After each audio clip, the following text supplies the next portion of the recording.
It's the notion that behind every great man is a strong woman. You see, that was never the case with my mother. She was at my father's side.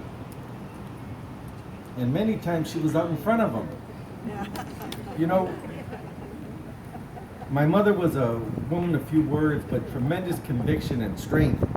You know, from the earliest days when they were married in 1948, my dad would come home angry about the injustices that he saw in the workplace and in the community. And he would always say things like, somebody should do something about it.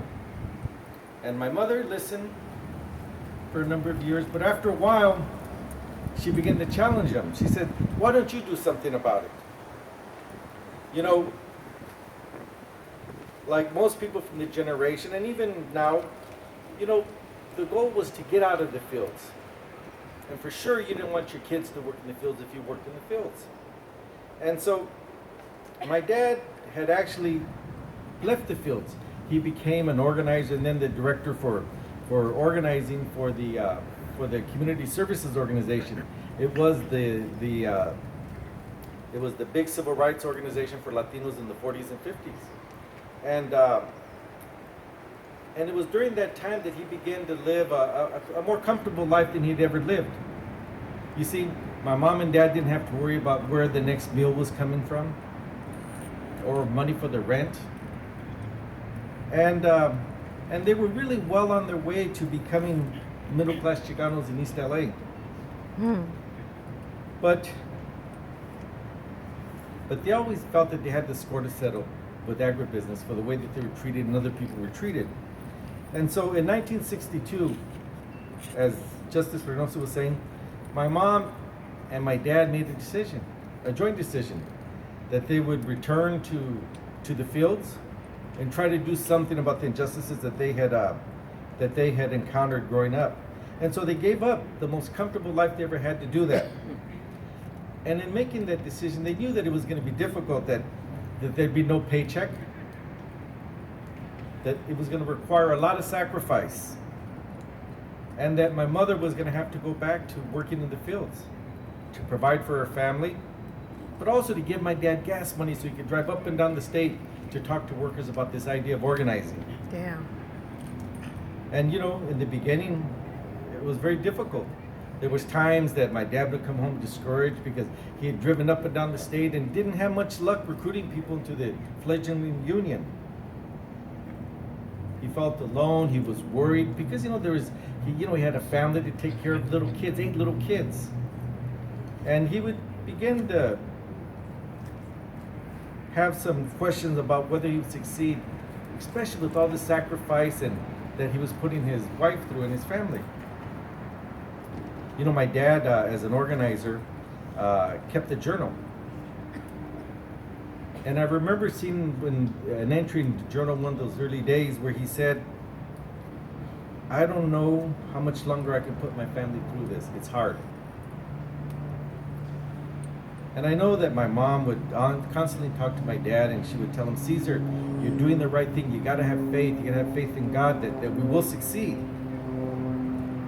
And so it didn't surprise me that when I read the journal a couple days later, there was a small brief entry that said, I spoke to Helen today. I'm ready to continue. That was the strength that my mother provided. You see, she was his greatest confidant. She gave him the peace of mind of knowing what he was doing was right, and it was completely supported. And the thing is, he couldn't and he wouldn't have undertaken this work if he didn't have 100% buy-in and support from my mother, or if it would have jeopardized the welfare of his kids.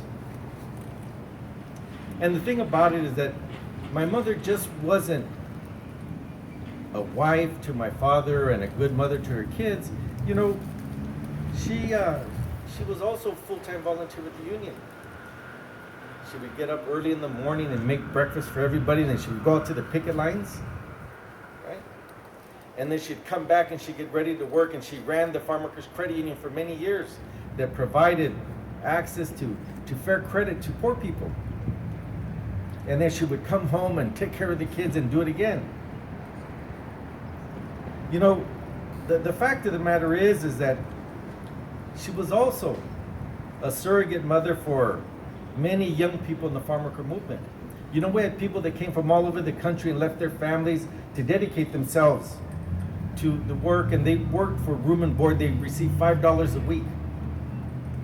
And she befriended many of them and taught them, how to cook, and would help them with their weddings, help make wedding meals, and for Christmas and Thanksgiving when people couldn't get home.